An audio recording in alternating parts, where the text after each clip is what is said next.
Another Chuckwagon season is underway. It all starts here in Grande Prairie, Alberta, with the World Pro Chuckwagon Association bringing in a couple of new faces. 3, as a matter of fact, qualifying through the Canadian Pro Chuckwagon Association and the runoff, which is held each September in Strathmore. Joining me is Billy Melville. And Billy, another great season ahead of us. Here in Grande Prairie, they kick things off, and this has become a tradition. It has, yeah. Grande Prairie becoming one of the major events on the WPCA GMC Pro Tour. And once again, this is going to be a big one. Not only do they have a big check up for the winner, but a toy hauler and a brand new GMC truck up for the winner. And it's going to be $75,000 added to the final day purse.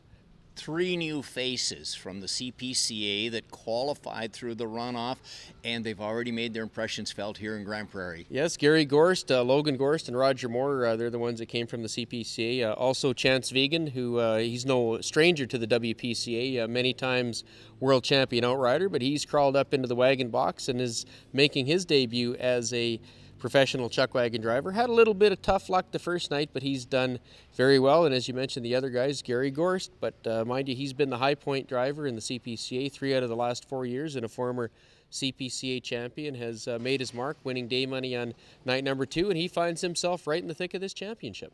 This is the hotbed of chuckwagon racing. About half a dozen drivers either grew up here, were born, and some of them still live here. Huey Sinclair, and of course the great Sutherland name. But it's been kind of a shutout for poor Huey Sinclair. He's won just about every other race on the circuit, but here in Grande Prairie. Yeah, the hometown show. I mean, there's not too many titles that Huey Sinclair hasn't won, and this is one of the few that haven't gone his way, and managed to knock a barrel here the other night, and that's going to take him out of it. So Huey's going to have to wait another year, I'm afraid, before he's going to have a shot at winning the hometown show.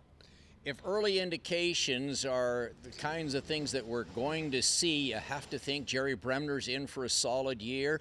And along with him, I think Jason Glass is making a big comeback too. Yeah, Jason Glass, he's got a lot of class horses on his outfit. He's still got to get around the barrels a little bit better. He hasn't quite found that last year. Like, he came off of a couple of world championships. Last year they ran well, but they're just not getting to the track as well, and we've seen that here. I talked to Jason earlier on today, and he's still trying to figure that out, and once he does, you watch out, he's going to be tough.